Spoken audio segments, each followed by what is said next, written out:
Shalom. Shalom. Luar biasa kesaksian-kesaksiannya.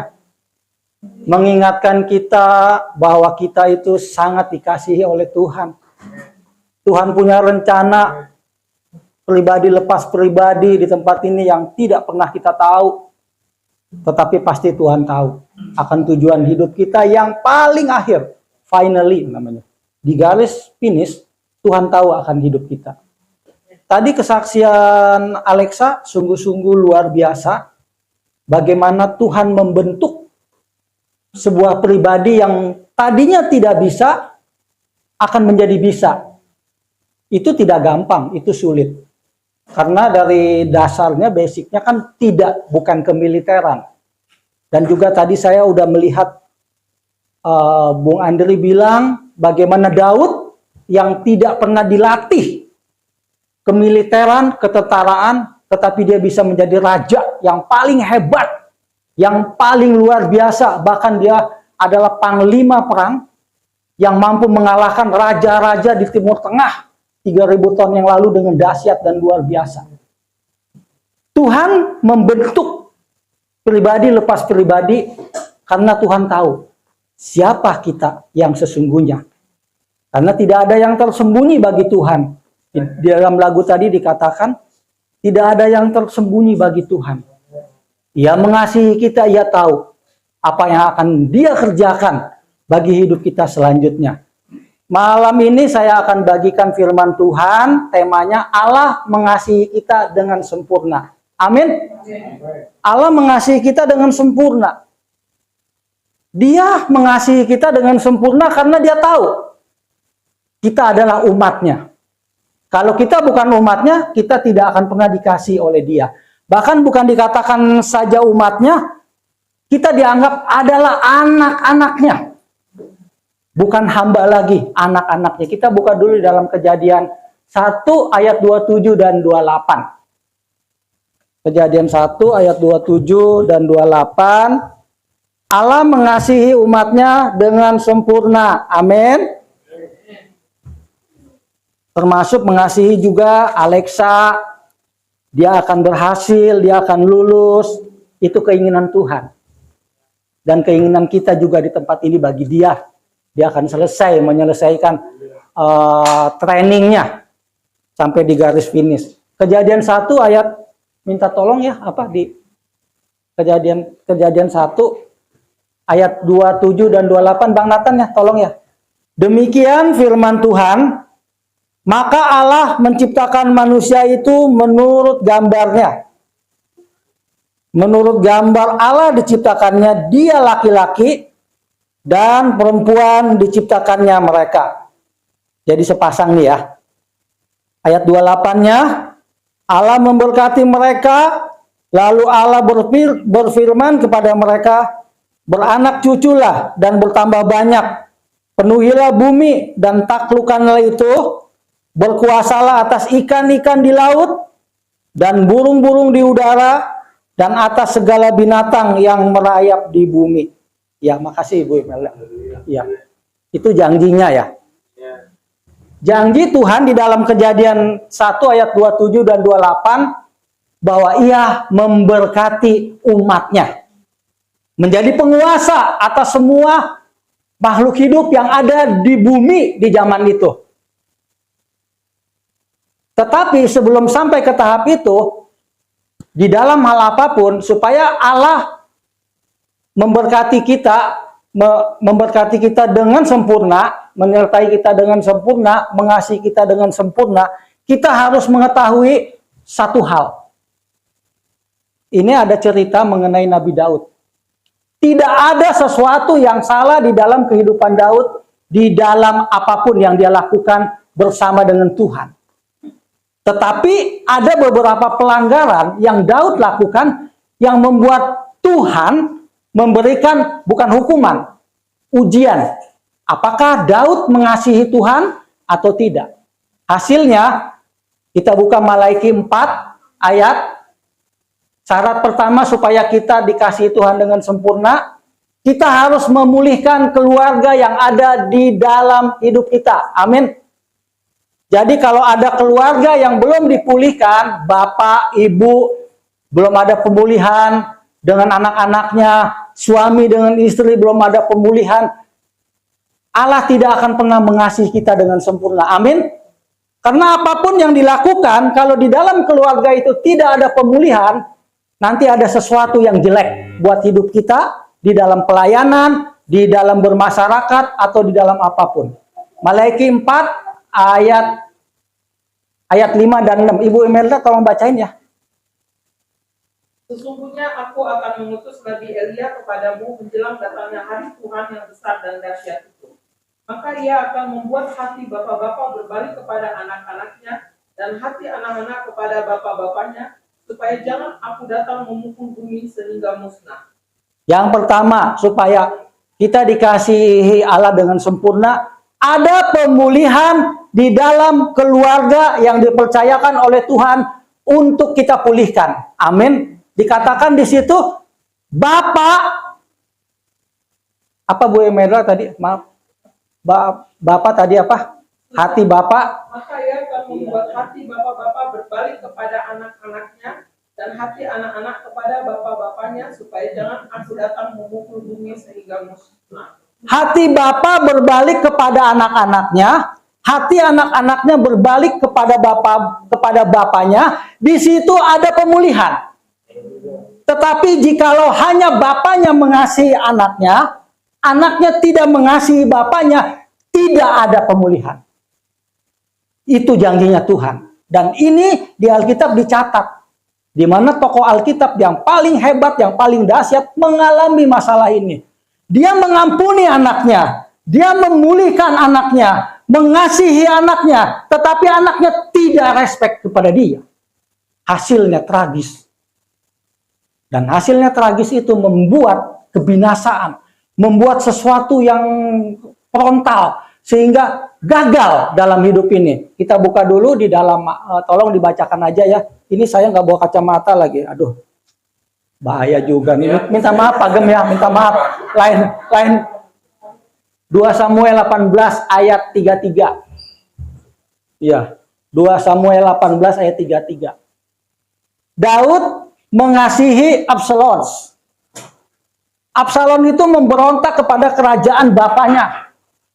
Daud mengalah terhadap Absalom. Di dalam Malaiki 4 ayat 5 dikatakan Bapak berbalik. 2 Samuel 18 ayat 33. Ini contohnya ya. Bagaimana pemulihan di dalam keluarga itu tidak terjadi, hasilnya efek sampingannya itu terjadi buat Absalom. Absalom itu artinya yang cantik, yang hebat. Dia itu hebat, anak Daud yang ketiga ya, dari istri Daud yang ketiga. Daud tuh banyak istrinya. Yang pertama dia punya anak sulung Amnon, yang kedua Kileab, yang ketiga ini siapa? Absalom. Ya. Absalom ya. 2 Samuel 18 ayat 33. 2 Samuel 18 ayat 33. 33 Pak. Maaf Pak. Demikian firman Tuhan. Tolong dibacain ya Bang ya. Kesedihan Daud. Maka terkejutlah raja, dan dengan sedih ia naik ke anjung pintu gerbang, ia lalu menangis. Dan beginilah perkataannya sambil berjalan. Anakku Absalom, anakku Absalom. Ah, kalau aku mati menggantikan engkau, Absalom, anakku. Ya, itu dia. Jadi di dalam Malaiki 4 ayat 5 dan 6 itu terjadi Bapa berbalik mengasihi anak-anaknya dengan hati yang tulus, dengan hati yang benar, dengan hati yang merdeka, bukan paksaan, tetapi anaknya tidak mengasihi bapaknya. Jadi tidak ada pemulihan. Jika tidak ada pemulihan, Allah tidak akan mengasihi kita dengan sempurna karena gagal. Hasilnya Absalom itu dia tuh memberontak kepada Daud, Daud mengampuni dia. Bahkan berkata, Absalom, aku melupakan apa yang engkau lakukan terhadapku. Tata dan kerajaan ini akan kuberikan kepadamu jikalau engkau tunduk, taat, setia kepada Allah yang aku sembah. Tetapi Absalom tidak mau. Absalom kecewa kepada bapaknya, dan dia menjadi pecundang, menjadi pemberontak, menjadi orang yang akan mengkudeta. Tetapi Daud tidak sekali-kali pun ingin membunuh anaknya. Hati bapak berbalik kepada anaknya. Tetapi hati anak tidak berbalik kepada bapaknya. Hasilnya, di dalam peperangan-peperangan selanjutnya, dalam pemberontakan, dalam kekecewaan, Absalom itu mati dibunuh oleh Yoab. Artinya mati dibunuh oleh Yoab. Dalam itu bisa dibaca di dalam 2 Samuel bagaimana tragisnya dia dihukum, dan setelah dia mati yang tidak dikehendaki oleh Daud. Bahkan Daud berkata, "Jikalau bisa, bawalah dia itu hidup-hidup kepadaku." Daud maunya begitu, tetapi nyatanya Yoab gagal. Akhirnya Absalom meninggal di dalam keadaan yang sangat tragis. Dan Daud menyesali. Bahkan dia berkata, "Ya Tuhan, jikalau mungkin janganlah Absalom, tetapi cabutlah nyawaku." Artinya, pemulihan adalah sesuatu yang mutlak. Harus menjadi milik kita sebagai keluarga kerajaan Allah, supaya kita dicintai Tuhan selamanya, supaya kita dikasihi Tuhan selamanya. Jadi yang pertama, harus ada pemulihan di dalam keluarga kita, kalau kita ingin dikasih Allah dengan sempurna. Yang kedua, bagaimana supaya kita dikasih Allah dengan sempurna? Yang kedua, kita harus menjadi seperti Alexa tadi. Itu bagus tuh. Tadi apa? Dia komitmen, dia taat. Ini bukan kepada figur ya, kepada status itu enggak. Tetapi di situ kita belajar. Kita tidak bisa, kita nggak mampu doa, kita nggak mampu pujian penyembahan, kita nggak mampu melayani, kita nggak mampu buat seperti Pak Kevin, penginjilan kepada orang. Tetapi waktu perintah Tuhan dilaksanakan dalam hidup kita, itu namanya kita akan dikasihi oleh Allah. Sudah pasti, so pasti, Manado bilang, so pasti akan dikasihi Allah. Jadi artinya komitmen, ketaatan, kesetiaan, dedikasi, juga sesuatu yang dikatakan oleh Alexa, saya nggak mampu, saya nggak bisa. Tetapi saya tahu, saya harus sampai ke garis finish. Sehingga dengan garis finish ini, ada Tuhan, ada doa-doa yang menyertai saya sehingga saya sampai. Yang kedua, kalau kita ingin dikasih Allah dengan sempurna, kita harus taat kepada Allah dengan kesetiaan yang kita punya. Setiap talenta yang ada di tempat ini beda-beda. Tadi Bung Andre udah kasih tahu. Pak Dipo memang berani. Kalau saya tuh, Pak Dipo, kita ada satu rumah loh, yang mau kita injilin yuk, kita ke sana. Oke, siap. Kapan waktunya? Dia semangat aja. Saya senang jadi. Tapi ini agak jauh. Ini agak jauh nih, mau ke Langkas Bitung, mau kemana, tapi rumah itu nerima. Oke, siap. Jadi dia punya spirit, punya semangat tuh untuk hal-hal kayak begitu. Nah, itu kan nggak setiap pribadi punya seperti itu. Tuhan mau kita taat setia kepada Dia. Tuhan mau kita taat setia kepada Dia dalam porsi di mana hal itu menyenangkan Dia. Kita buka ayatnya dulu yuk. Kita buka ayatnya bagaimana supaya kita dikasih oleh Tuhan. Yang kedua, di dalam Matius 5 ayat 48. Sempurna di dalam ketaatan, kesetiaan, apapun yang Tuhan perintahkan. Mau nggak? Nggak gampang loh, nggak gampang. Jadi tukang nyapu ya, jadi tukang ngepel ya, jadi tukang pelayan dulos ya, jadi apa aja ya, memberikan pelayanan kepada kaum jompo, kaum yang maaf yang nggak bisa apa-apa. Tuhan perintahkan, Tuhan suruh, itu nggak gampang. Tetapi waktu kita mau melakukannya sempurna, seperti yang Yesus katakan di dalam Matius 5 ayat 48, karena itu haruslah kamu sempurna, sama seperti Bapamu yang di sorga adalah sempurna. Kita akan dikasih Allah lebih lagi. Bahkan kita tahu, Tuhan, sungguh Engkau mengasihi aku karena aku menuruti perintah-Mu. Yang ketiga, supaya kita dikasih Allah dengan sempurna, yang pertama, kita harus ada pemulihan di dalam keluarga. Jangan kita mau dikasih Allah dengan sempurna, keluarga kita nggak pulih. Nggak bakal bisa. Karena itu akan jadi batu sandungan. Kita boleh menginjili, kita boleh buat mujizat, kita boleh buat sesuatu yang mungkin Tuhan ada, tetapi kalau keluarga kita tidak dipulihkan, hubungan bapak dengan anak tidak baik, anak dengan bapak tidak baik, tidak ada otoritas, tidak ada kasih, tidak ada sesuatu di mana Kristus hidup di dalam keluarga itu. Jangan coba-coba kita dikasih oleh Allah. Percuma. Semuanya itu hanya kamuflase. Yang kedua tadi dikatakan kita harus sempurna. Dalam apa? Ketaatan, kesetiaan, komitmen, dedikasi. Terus setelah itu banyak hal yang Tuhan tuntut. Tuhan mau melihat seseorang yang setia. Ada begitu banyak orang pandai, orang pintar di dunia ini. Yang IQ-nya melebihi saya cuma pas-pasan 101. Ya, pas-pasan lah. Ada yang mungkin 160, 170, tetapi dia tidak punya kesetiaan. Dia tidak punya komitmen, dia tidak punya ketaatan. Tuhan akan memilih dengan orang yang IQ-nya cuma 70. Yes. IQ jengkol namanya. Maksudnya 70 tuh dia tuh memang udah tulalit, dia tulalit lah. 70 tuh, tetapi dia punya ketaatan, kesetiaan, dedikasi, komitmen, terus kontribusi kepada Tuhan dengan tidak terbantahkan. Saya teramat percaya Tuhan mampu mengubah IQ itu menjadi tinggi. Sebab ada buktinya. Saya pernah melihat, ada kesaksian nyata. Suatu ketika kami jumpa dengan anak NTT di dalam pelayanan di pedalaman Kalimantan. Dia menjadi kemuliaan buat Tuhan. Dia sekolahnya kelas 1 SD. Namanya Filemon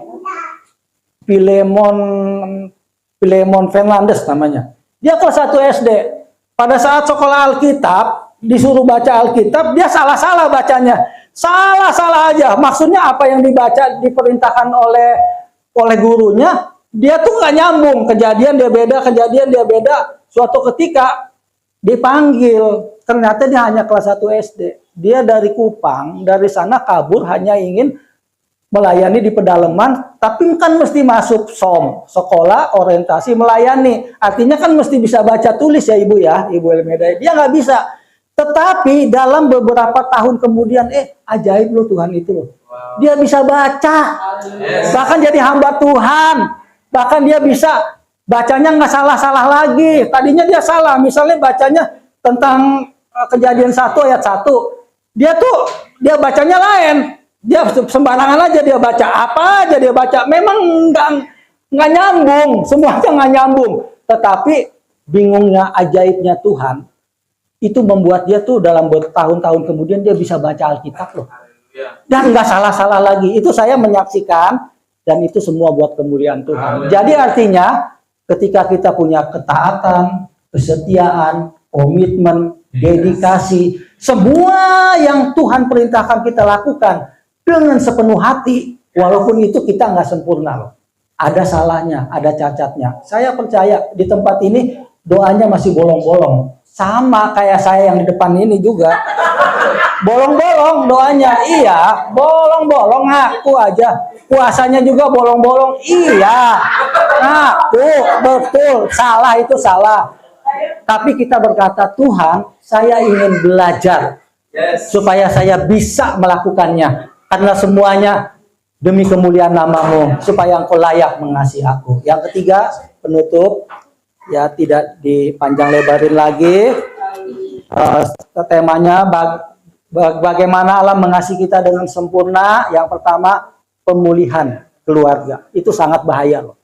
Itu yang paling ditekankan, bahkan ada saya baca tadi tuh, maksudnya saya lihat di TV, dia sederhana, dia bilang gini, jikalau saya tidak dipulihkan di dalam keluarga saya dalam mengampuni, memang dia itu ya, dia kerohanian Kristen, saya tidak layak ada di mimbar ini. Jikalau saya tidak bisa memulihkan keluarga saya untuk dia mengampuni saya dan saya mengampuni dia dan saya mengasihi dia, saya tidak akan layak ada di mimbar ini. Oleh sebab itu, sebelum saya ada di tempat ini, saya minta, Tuhan, pulihkan keluargaku. Tuhan, pulihkan semuanya supaya kerajaan-Mu datang di dalam hidupku sehingga Engkau hadir. Luar biasa. Jadi saya merasa, saya ngaku dah, saya orangnya paling ngaku, paling jelek sendiri, maksudnya ngaku aja. Keluarga saya itu belum dipulihkan. Maaf ya, belum dipulihkan. Saya pernah mau dibunuh sama anak saya. Pernah mau dibunuh sama anak saya. Jujur, bagaimana dia bisa mau membunuh saya gitu. Saya suatu ketika, ini kisah nyata. Dia keluarin pisau, saya pikir bohong-bohong. Dia kasih parang, wih ini bahaya ini. Dia sudah mulai ke tahap itu, tahap yang sangat marah. Saya diam aja. Setelah itu dia pernah ngelemparin saya pakai balok apa gitu, dipisahin. Itu saya alami. Tetapi saya doa, Tuhan, saya ini orang jelek Tuhan. Rambut juga mungkin udah nggak ada. Tapi tolong Tuhan, saya ingin Tuhan. Bahwa dulu saya teringat dia pernah diikat di Kalimantan. Diikat di hutan, diikat di pohon gede. Jadi mungkin di situ dia dendam kepada saya. Saya minta maaf kepada dia. Maafkan saya nak. Enggak digubris. 2 tahun enggak mau bicara sama saya. Di rumah saya ada, dia pergi. Ada, tapi saya enggak putus asa. Saya doa, Tuhan, pulihkan dia. Pulihkan Tuhan. Nyatanya saat ini sudah mulai baik hubungannya. Sudah mulai baik, dia sudah boleh bisa panggil saya Bapak. Dulu masih dikata, hah? Jadi kamu apa ya? Itu saya alamin. Bagaimana sedihnya hati ini, tetapi ketika saya tahu, saya sedang dilatih Tuhan untuk mengasihi dia. Saya ingin pulihkan keluarga saya terlebih dahulu sebelum saya melayani. Itu doa saya. Dan saat ini sudah mulai agak pulih-pulih sedikit, belum banyak maksudnya, tapi udah mendingan. Sudah mulai ada doa, sudah mulai ada pujian, sudah mulai ada shalom, sudah mulai ada sukacita, sudah mulai ada damai sejahtera, dan ada hal-hal yang diinginkan Tuhan dalam keluarga kami. Pingin juga, saya juga bawa anak-anak saya yang 3 ke sini, pengen, sampai pernah dikritik sama Mami Linda, kapan sih anak-anaknya dibawa? Iya nanti dibawa Mami Linda, tunggu waktu yang tepat, karena saya juga ingin ngumpul sama-sama, maksudnya begitu ya. Yang ketiga, bagaimana supaya kita dikasihi oleh Allah. Yang ketiga, kita harus menjadi manusia baru di dalam Kristus. 2 Korintus 5 ayat 17. Ayat yang terakhir. 2 Korintus 5 ayat 17. Ini ayat hafalan abang nih. Ditagih aja ini. Karena udah lama, udah 6 bulan. Yuk. Jadi siapa yang ada di dalam Kristus, ia adalah ciptaan baru, yang lama sudah berlalu, sesungguhnya yang baru sudah datang. Hanya Yesus saja yang bisa membuat kita dikasihi Allah dengan sempurna. Di luar itu tidak bisa. Sebab standarnya untuk ukuran kita dekat dengan Allah, yaitu hanya Yesus. Tidak ada yang lain. Tidak ada tidak ada ilah-ilah yang lain, tidak ada nabi-nabi yang lain, tidak ada sembahan yang lain. Standarnya Yesus. Jadi melalui dia, jikalau kita mengikuti pengajarannya, jikalau kita mengikuti kehendaknya, mengikuti bagaimana dia hidup di dunia, seperti kita menghidupi Kristus di dunia di zaman saat ini, di zaman Yesus hidup, kita dikasihi oleh Allah. Sebab tidak ada manusia yang berkenan kepada Allah selain Allah sendiri yang menjadi firman-Nya. Amin. Yuk mari kita sama-sama kita belajar 3 hal. Yang pertama, kita harus ada pemulihan di dalam keluarga kita. Kita mungkin dendam kepada anak. Saya udah saksikan, karena saya harus saksikan apa yang nggak benar di dalam hidup saya harus lepaskan di sini supaya saya merdeka. Sebab kalau tidak itu bahaya juga buat saya gitu. Saya sudah mengakui bahwa dulu anak saya mau membunuh saya beneran, bukan bohong. Tetapi saat ini dia sudah mulai menghormati saya karena melihat saya melakukan dengan kasih. kepada apa yang jahat-jahat yang dia lakukan, yang kejam, yang apa begitu, sampai bagaimanapun saya tetap mengasihi dia dalam doa. Dan hasilnya Tuhan jawab doa saya. Yang pertama saya kesini itu doa saya itu. Doa saya itu kepada gereja ini saya masukin waktu saya kerja, doa saya itu pemulihan supaya anak saya yang melawan, yang mau melakukan pembunuhan terhadap bapaknya dan ibunya sekalian, Tuhan ampuni, Tuhan buat sadar dia. Nyatanya Tuhan pulihkan dan sekarang dia makin baik, tinggal diarahkan ke gereja karena dia kayak modelnya seperti ateis. Pasif sekali untuk hal-hal yang namanya rohani, sangat pasif. Tapi mungkin belum waktunya Tuhan untuk dia dipulihkan. Yang ketiga tadi apa? Yang pertama pemulihan, yang kedua taat, setia, komitmen, yang ketiga menjadi ciptaan baru. Ya, menjadi ciptaan baru. Tidak ada patron, gambaran lain yang olehnya kita boleh dikasih Allah melalui kita nyembah gunung. Maaf, kayak saya dulu maksudnya, nyembah gunung maksudnya. Terus menyembah ilah yang lain. Terus kepada siapa-siapa, tidak ada. Selain di dalam Yesus, kita tidak akan pernah dikasih Allah. Sebab Yesus sudah melakukan semuanya dengan sempurna. Dengan tanpa cacat dan celah. Dia adalah penggenapan dari hukum Taurat yang tidak akan pernah bisa dilakukan oleh siapapun. Sebab hukum Taurat itu adalah mata ganti mata, gigi ganti gigi, nyawa ganti nyawa, darah ganti darah, lecur ganti lecur. Tetapi Yesus berkata, barang siapa yang mengasihi, barang siapa yang menempeleng pipi kirimu, berikan pipi kananmu. Dia adalah patron dari gambaran kasih Allah yang sempurna. God is love ada di dalam Yesus. Tidak ada yang lain. Jadi kalau kita ingin dikasih Allah, ikuti ajaran Yesus. Jangan ikuti ajaran yang abal-abal. Maaf, bukan abal-abal maksud. Jangan yang model dongeng-dongeng. Banyak dongengnya, jadi diikutin. Terus banyak hal-hal yang semestinya tidak masuk di akal, kita ikutin. Hanya Yesus yang kita dilayakan oleh Allah. Saya ada lagu sedikit, maaf ya Pak Gem ya. Ini saya tuh jadi manusia aneh. Jadi banyak kelemahannya, banyak jeleknya. Jadi lagu saya ya lagu spontan gitu, Bang. Ya tentang Yesus aja ya, tentang pemulihan keluarga ya. Kayaknya slow ya.